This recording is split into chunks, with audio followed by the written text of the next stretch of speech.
আমাদের দৈনিক কাজকর্ম আমাদের অবচেতন মনে নিয়ন্ত্রণ করে।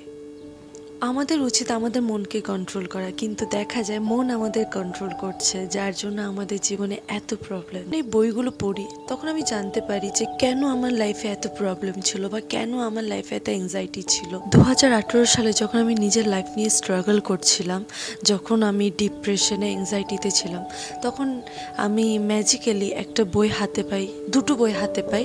একটা হচ্ছে দি পাওয়ার অফ সাবকনসিয়াস মাইন্ড, অপরটি হচ্ছে দি সিক্রেট। দি সাবকনসিয়াস মাইন্ড বইটি পড়লে আমরা জানতে পারি যে কিভাবে আমরা আমাদের মাইন্ড রিপ্রোগ্রাম করতে পারি, বা আমাদের মাইন্ড রিপ্রোগ্রাম করা না থাকলে আমাদের লাইফে কি কি প্রবলেমগুলো হতে পারে, তা আমরা এই বইটি যারা পড়েছি বা এই বইটা আমরা যারা পড়বো তারা অবশ্যই জানতে পারবো।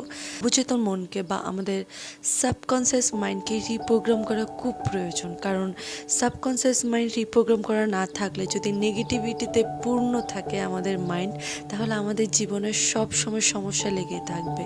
তাই পজিটিভিটি দিয়ে আমাদের উচিত আমাদের মাইন্ডকে রিপ্রোগ্রাম করে নেওয়া বা কিন্তু আমরা অনেকেই জানি না আমরা কিভাবে আমাদের অবচেতন মনের শক্তিকে কাজে লাগিয়ে আমরা আমাদের ইচ্ছেগুলো পূরণ করতে পারি।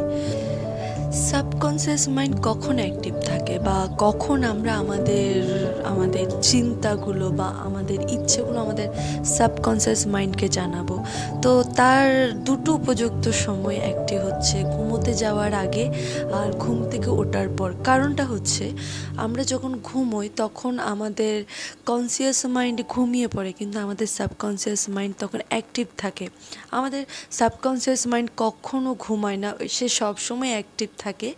তাছাড়া সারাদিন আমরা রিপিটেশনের মাধ্যমে আমাদের মাইন্ডকে আমরা রিপ্রোগ্রাম করতে পারি, মেডিটেশনের মাধ্যমে আমরা রিপ্রোগ্রাম করতে পারি, অ্যাফার্মেশনের মাধ্যমে আমরা আমাদের মাইন্ডকে রিপ্রোগ্রাম করতে থাকি, তাহলে খুব ইজি হবে আমাদের জীবনটা বা খুব সুন্দর হয়ে উঠবে।